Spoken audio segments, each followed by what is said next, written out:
عشق اللہ عشق حسین لا عشق اللہ عشق حسین لمن حاربكم سلم لمن ظالمكم عدو لمن عاداكم محب لمن أحبكم حسين حسين اعوذ باللہ من الشیطان اللعین الرجیم بسم اللہ الرحمن الرحیم الحمد للہ رب العالمین الصلاۃ والسلام وتحیۃ والاکرام علی رسولہ کریم واہل بیتہ الطیبین الطاہرین اللہم صلی علی محمد وعلی محمد وعجل فرجہم۔ السلام علیکم ورحمۃ اللہ وبرکاتہ۔ میں ہوں آپ کی host Syeda Mona Kazmi. Program Karbala and Yazid's diplomacy کے ساتھ میں آپ کے سامنے حاضر ہوں۔ پچھلی نشستوں کی طرح اس نشست میں بھی ہمارے ساتھ ہمارے مہمان گرامی موجود ہیں، جناب اسکالر کاشان علی صاحب۔ السلام علیکم ورحمۃ اللہ وبرکاتہ۔ وعلیکم السلام ورحمۃ اللہ۔ پہلے تو ہم آپ کے ممنون و مشکور ہیں کہ آپ اپنے اتنے قیمتی ٹائم سے ہمیں نواز رہے ہیں اور اتنے بہترین حقائق سے آپ پردہ اٹھا رہے ہیں۔ تو میں ابتدا میں ہی آپ سے سوال کا آغاز کرنا چاہوں گی کہ مولا حسین ابن علی علیہ السلام کو اس دور میں ایک مرکزی حیثیت حاصل تھی۔ جس دور میں مولا حسین ابن علی علیہ السلام مدینے سے نکلے تو مدینے میں بھی امام حسین علیہ السلام جو تھے وہ کیونکہ امام وقت تھے، دین کا پرچار کر رہے تھے، تو میں اس مرکزی حیثیت کے بارے میں آپ سے بات کرنا چاہوں گی۔ بسم اللہ الرحمن الرحیم، اللہم صلی علی محمد وآل محمد۔ میں مشکور ہوں، آپ کا ممنون ہوں کہ آپ نے ایک بار پھر مجھے مدعو کیا۔ جہاں تک آپ کے سوال کا تعلق ہے تو امام حسین علیہ السلام کی شخصیت کیوں مسلمہ تھی، اس کے کئی پہلو ہو سکتے ہیں۔ سب سے پہلے ہم نسبت کی بات کر لیتے ہیں کہ جناب کی نسبت جو ہے وہ رسالت مآب صلی اللہ علیہ وسلم سے ہے۔ ان کی نسبت جو ہے سیدہ کونین سلام اللہ علیہ کے ساتھ ہے، نسبت ولایت مآب علی ابن ابی طالب علیہ السلام کے ساتھ، جس کا بڑا بھائی مولا حسن علیہ السلام جیسا ہو، وہ کسی تعارف کا محتاج تو ہو نہیں سکتا۔ اچھا، تھوڑی دیر کے لیے اگر سوچ لیا جائے کہ چلے تعارف میں کمی رہ گئی، جس کا تعارف رسول خدا صلی اللہ علیہ وآلہ وسلم ممبر سے یہ کہہ کر کرائیں ھذا حسین عرفو، یہ حسین ہے، اپنے اصحاب سے کہہ رہے ہیں اسے پہچانو۔ معرفت حسین جو ہے حکم رسول ہے۔ اسی سلسلے میں ہم آج یہاں بیٹھے ہیں تو حسین کی شخصیت کو مرکزی حیثیت ان کی نسبت سے بھی حاصل تھی۔ ان کی اپنی شخصیت میں یہ بات بھی ایک پہلو کہہ لیجئے یا جو بھی چیز کہہ لیجئے کہ پنجتن پاک میں سے 4 دنیا سے گزر چکے تھے۔ اب عالم اسلام کے لیے منبع ہدایت صرف ایک ہستی، وہ ہے مولا حسین علیہ السلام، مرکزی حیثیت رکھتے ہیں۔ اور لطف کی بات یہ ہے کہ یہ صرف موافقین اور دوستداران اہل بیت کا نظریہ نہیں تھا، مخالفین بھی اسی بات پر تھے کہ اگر حسین نے بیعت کر لی تو کل اسلام بیعت کرے گا، اور پوری امت بیعت کر جائے حسین نے بیعت نہ کی تو یہ زیرو ہے، کچھ بھی نہیں ہو سکتا، صفر پہ کھڑے ہیں آپ۔ اسی لیے جماعت اسلامی کے جو یعنی بانی کہلاتے ہیں سید ابو الاعلیٰ مودودی صاحب، جن کی تفہیم القرآن فریقین میں پڑھی جاتی ہے، تو ایک عالم دین بہرحال عالم دین ہوتا ہے۔ جب ان کے سامنے کسی نے سوال کیا تھا کہ مولانا صاحب سے میں کچھ نکلواؤں، سوال کیا گیا، وہ بڑی مزیدار صورتحال تھی، بھری کانفرنس میں ان سے سوال کیا کہ کچھ نعوذ باللہ وہ مولا حسین کے خلاف کہہ دیں۔ مولانا سے کہتے ہیں کہ مولانا صاحب یہ فرمائیے کہ جب سب نے یزید کی بیعت کر لی تھی تو مولا حسین نے کیوں نہ کی؟ مودودی صاحب کے چہرے پہ جلال آیا، تھوڑا انہوں نے اپنے آپ کو قابو کیا، مسکرائے اور کہنے لگے سوال یہ نہیں ہے کہ جب سب نے کر لی تھی تو حسین نے کیوں نہ کی، میں یہ کہتا ہوں جب حسین نے نہیں کی تھی تو سب نے کی کیوں تھی؟ سب نے کی کیوں تھی؟ تو مسلمہ شخصیت صرف اس دور میں نہیں، اگر ویسے دیکھا جائے تو جماعت اسلامی یا جتنی بھی سیاسی جماعتیں جب یہ بنائی جاتی ہیں تو ان کے طرز فکر ہوتا ہے، چاہے کوئی بھی سیاسی جماعت ہو، میں مطلب کسی پہ تنقیدی نقطہ نگاہ سے بات نہیں کر رہا، لیکن ہر ایک کے بڑے اعلیٰ اور عرفہ مقاصد ہوتے ہیں، ایسا ہی ہے نا، عوام اور معاشرے کی بہتری سے متعلق. لیکن آپ یہ دیکھیے کہ جو یہ بنا رہے ہیں جماعت، وہ طرز فکر کون سی لے کے چل رہے ہیں؟ سب یہ کہیں گے، کوئی نہیں کہے گا کہ میں یزیدی فکر لے کے چل رہا ہوں، سب کہیں گے میں حسینی فکر کہاں ملوں، کہ حسین نے بیعت نہ کی تو امت نے کی کیوں؟ جب امام ایک طرف نہیں جائے، امام کے بغیر نماز نہیں ہوتی، امام سے آگے بڑھ جاؤ نماز نہیں ہوتی، آپ بڑھ کے دین کسی اور کے حوالے کرنا چاہ رہے ہیں امام کی مرضی کے بغیر. بات اس نوعیت کی ہے. تیسرے رخ سے اگر دیکھا جائے مرکزی حیثیت، روحانی حیثیت، تو تمام کے تمام جو اکابرین اسلام اس وقت تھے، اب میں اکابرین کے نام ذرا آپ کو گنواؤں، جناب عبداللہ ابن عباس رضی اللہ تعالیٰ عنہ جر الامہ کہلاتے ہیں، ایسا ہی ہے، اور مولا علی کے شاگرد ہیں، رسول خدا صلی اللہ علیہ وسلم کے شاگرد، ایسا ہی. تفسیر ابن عباس ہر ایک کے یہاں پڑھی اور پڑھائی جاتی ہے. توجہ دیجیے گا اس بات پہ کہ اتنا بڑا رخ بیان کیا گیا، یہ سب مولا حسین کے پاس آ کر اپنے آپ کو علم سے، عرفان سے سیراب کر رہے ہیں. سوال یہ بھی تو ہے کہ ایک شخص اگر بالکل ہی گوشہ نشین ہو گیا تھا تو حکومت کو خطرہ کس بات سے تھا؟ حسین کیسے ہو سکتا ہے کہ جن کے نانا، بابا اور بھیا اتنے عملی انسان ہوں، وہ امام وقت کے عہدے پر ہو کر گھر بیٹھ جائیں؟ بالکل. سلوح امام حسن بھی یہ نہیں تھا کہ ایکسیپٹنس آف دا گورنمنٹ تھی، نہیں، ایکسپوجر آف دا گورنمنٹ تھی. ایکسپوز کرنے کے لیے مولا حسن نے سلوح کی تھی، اسی طرح مولا حسین نے بھی ایکسپوز کرنے کے لیے، ظاہر کرنے کے لیے جنگ کی تھی. بالکل. تو یہ وہ مرکزی حیثیت تھی. حسین نے دیکھیں بڑے عجیب فیصلے کیے ہیں. عمرے کا فیصلہ لے لیں، عمرہ منفردہ کا، پورا عالم اسلام سوچنے پہ مجبور ہو جاتا ہے آخر ایسا کیا ہو گیا تھا کہ حسین جیسے کو حج چھوڑ کے جانا پڑا، بے شک، جس نے 25 حج اور عمرے پاپے ادا کیے. تو یہ ہے مسلمہ حیثیت، جو عرفانی لحاظ سے بھی ہے، روحانی لحاظ سے بھی ہے، سیاسی لحاظ سے بھی ہے، تاریخی لحاظ سے بھی ہے، علمی لحاظ سے بھی ہے، فکری لحاظ سے بھی ہے. دنیا سمجھتی تھی کہ اگر ہم انہیں باجماعت نماز کی امامت سے ہٹا دیں گے تو ان سے اقتدار دور ہو جائے گا. ہم نے تو یہ دیکھا کہ حسین نہ صحیح، اولاد حسین جب آئی ہیں تو لوگ حجر اسود کے پاس سے چھٹ جایا کرتے تھے. غالباً اسی لیے سادات کو عرب سے متحرک کر دیا گیا. آج کل ہندوستان، پاکستان میں زیادہ سادات پائے جاتے ہیں. توجہ دیجیے گا اس بات پہ، یہ سارے محرکات ہیں. اگر بات کی جائے بیعت کی، تو جیسے کہ آپ نے بات کی تو اسی سے میں بات کروں گی. ساری کائنات کے جو مسلمان تھے وہ اس وقت یزید کی بیعت کر ہی رہے تھے، تو ایک مولا حسین علیہ السلام کی بیعت کی اہمیت، اگر امام نہ بھی کرتے بیعت تو اس کو کیوں لینی تھی؟ پوری دنیا کو پڑھا رہا تھا شیطان معلم الملائک بن کے. 4 فرشتے رہ گئے تھے پڑھنے سے اس سے، اور مزے کی بات ان 4 فرشتوں کے پاس بھی وہ عہدہ نہیں تھا جو شیطان کے پاس تھا، ابلیس کے پاس تھا. یہ عزازیل کہہ لیں اس زمانے کے حساب سے. بننا تھا اس کو انی جائل فی الارض خلیفہ، عرض پہ آ کے خلیفہ بننا تھا. ایسا ہی عرض چھوڑنے کو تیار تھا، فرض چھوڑنے کو تیار نہیں تھا. کچھ کو فرش بہت پیارا ہوتا ہے، کچھ کو فرش بہت پیارا ہوتا ہے. ہمیں فرش اعضا بہت پیارا ہے، ان کو کوئی اور فرش بہت پیارا ہے. ہمیں فرش اعضا، فرش ولا بہت پیارا ہے. اشارے سے ہی بات کی جائے تو اچھا ہے.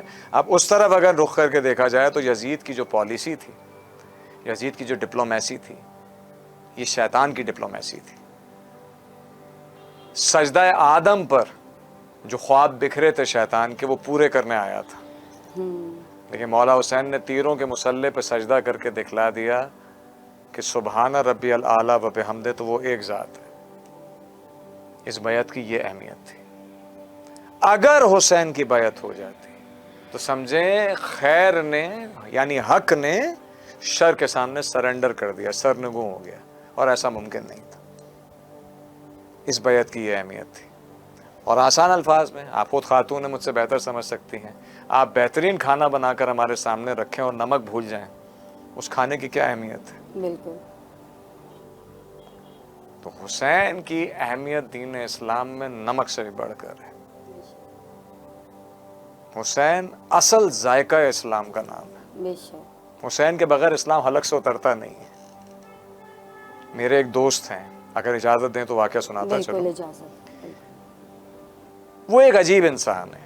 نام اس لیے نہیں لوں گا کہ کہیں برا نہ مان جائے. ٹیچنگ کی فیلڈ میں بہت بڑا نام ہے, حیدرآباد میں بھی اور کراچی میں بھی. انگلش کے ٹیچر ہیں, کئی کتابیں پڑھی. کبھی یہودی ہو جاتے ہیں, کبھی عیسائی ہو جاتے ہیں, کبھی ایتھیسٹ ہو جاتے ہیں. ان کا عجیب مزاج ہے, لیکن ایک کوالٹی اس بندے کے اندر ہے, کچھ عرصے بعد مسلمان ہو جاتے ہیں دوبارہ. یعنی وہ یہ کہتے ہیں مجھے آ کے کہ میں ایتھیسٹ یعنی دہریے کی حیثیت سے بھی اسلام کو پڑھتا ہوں, یہودی کی حیثیت سے بھی اسلام کو پڑھتا ہوں. تو کسی نے ان کے سامنے, سمجھے میرے سامنے کا ہی واقعہ ہے, میں عینی گواہ نہیں ہوں لیکن میں نے سنا ہے, ان کے سامنے کسی نے کہہ دیا کہ کربلا کے بغیر بھی اسلام سمجھا جا سکتا ہے. کربلا کے بغیر بھی اسلام سمجھا جا سکتا ہے, کیا اسلام صرف کربلا سے ہی سمجھ میں آئے گا؟ خواہ مخواہ ان کو اکسایا. انہوں نے کہا دیکھیں سر مجھے نہ اکسائیں, میں نے تو دہریے کی حیثیت سے بھی پڑھا ہے, یہودی کی حیثیت سے بھی پڑھا ہے, توریت زبور سب کچھ پڑھ کے بیٹھا ہوں اور ہر ایک کے اسپیکٹ کو پڑھا ہے. جو ہمارے رسول کو نہیں مانتے ان کے بھی پوائنٹ آف ویو پڑھیں, جو ہمارے رسول کو دل سے مانتے ان کے بھی پڑھیں. مجھے نہ گھسیٹیں, میں ایک اپنی زندگی الگ گزار رہا ہوں ایک لبرل کی, مجھے نہ گھسیٹا کریں. خواہ مخواہ ان سے بحث کی تو وہ تنگ آ گئے. اب جب تنگ آتے ہیں تو وہ جواب بڑا سخت دیتے ہیں. انہوں نے جواب دیا کہ میرے نزدیک کربلا کے بغیر اسلام ایسا ہے جیسے مردار گدھا جس سے کوئی استفادہ نہیں کر سکتا, نہ سواری کی جا سکتی ہے نہ اس کو کھایا جا سکتا ہے. بادشاہ کا غلام جو دین ہو جائے وہ مردار گدھے سے بھی بدتر ہے. بالکل. بے شک. جو حریت پر آ جائے, جو آنے والے کو حر بنا دے, وہ دین اسلام, اس کی کیا بات ہے. صحیح. یہ دین اسلام وہ ہے جو حق سے دشمنی کرنے والے ابو الحکم کو ابو جہل بنا دیتا ہے. اب اس سے بڑھ کے کیا بات کہوں. بے شک. حکمت کا باپ ابو الحکم کہلاتا تھا. عمر بن حشام نام تھا نا ابو جہل کا, اور آخر ابو جہل کہلایا. بے شک. آخر ابو جہل کہلایا. معلم الملائکہ کہلانے والا بالآخر ابلیس کہلایا. ابلیس کہلایا. بالکل ایسا ہی ہے. جیسے کہ آپ نے بات کی نا, ایک اسلام کربلا کے ساتھ, ایک اسلام کربلا کے بغیر. اسلام ایک یا اسلام دو؟ ایک عالم دین ہے, آپ کی بات کا جواب دینا چاہ رہا ہوں, اور ہمارے برادران اہل سنت میں سے ہیں. نام مجھے ابھی ذہن میں نہیں آ رہا, اللہ مجھے معاف کرے, لیکن جملہ بڑا خوبصورت کہا تھا. ایک کانفرنس تھی حسین ڈے پر, غالباً کراچی یونیورسٹی میں. تو ان سے سوال کیا گیا کہ اسلام کی تاریخ کیا ہے, اور بڑا توجہ طلب جملہ کہا. انہوں نے کہا اسلام کی تاریخ صرف یہ ہے کہ آغاز رسالت سے لے کر کربلا تک اسلام محمدی ہے, اور کربلا سے لے کر آج تک اسلام حسینی ہے. سبحان اللہ. بے شک. اسلام حسینی ہے. اب جو حسین کے ساتھ ہے وہ حقیقی اسلام پر ہے. جو حسین سے جتنا دور ہے, وہ جتنا ہی اسلام کا لبادہ اوڑھ لے, کہیں نہ کہیں وہ حق سے دور ہوتا جا رہا ہے. بالکل. کیونکہ حدیث رسول ہے کہ اگر تم اپنے وقت کے ظالم حکمرانوں کو ظالم کہہ بھی نہ سکو, ظالم سمجھ بھی نہ سکو, تو سمجھ لو کہ ایمان تم سے اٹھا لیا گیا. بالکل. بعض لوگ کہہ رہے ہیں کہ جی بائیکاٹ سے آپ کیا حاصل کر لیں گے, فلسطین میں ظلم ہو رہا ہے, فلاں جگہ ظلم ہو رہا ہے. ہم کچھ نہیں کر سکتے, کم از کم احتجاج تو کر سکتے ہیں, کم از کم دل میں برا تو سمجھ سکتے ہیں, ایمان کے آخری درجے پہ تو رہ سکتے ہیں. یہ آخری درجے تک بھی جو روک کر رکھ رہی ہے نا شخصیت, جو مزاحمت کروا رہی ہے آخر تک, یہ کردار حسین ابن علی ہے. یہ وہ حقیقی اسلام ہے. کربلا نہ ہوتی اسلام کا کوئی تعارف نہیں تھا. بے شک. کتنے دین گزر گئے, سارے نبیوں نے قربانی دی تھی, اتنی بڑی بڑی قربانیاں دیں کہ کوئی مثال پیش نہیں کر سکتا. لیکن حسین جیسی قربانی, ایسی قربانی کہ جس نے انسانیت کو انسانیت کے معراج پہ پہنچا دیا. بے شک. اشرف المخلوقات اگر اشرف کہلاتی ہے تو مولا حسین کی وجہ سے. بے شک. اور وہ جو طرز فکر تھی, دوسرا جو اسلام تھا, وہ مفاد پرستی کا اسلام تھا, وہ منافقت کا اسلام تھا, وہ مادہ پرستی کا اسلام تھا, وہ زور زبردستی کا اسلام تھا, وہ قبضہ گروپ کا اسلام تھا. آج بھی ہم اس کی مثالیں دیکھتے ہیں. بلا شبہ آج بھی بے حد و بے حساب مثالیں موجود ہیں, اور جہاں ایسی حکومتوں سے انکار موجود ہے وہاں کہیں نہ کہیں حسینی افکار موجود ہیں. بے شک. اور اس میں مسلمان غیر مسلم کی تخصیص نہیں ہے, یہ بات ذہن میں رکھیے گا.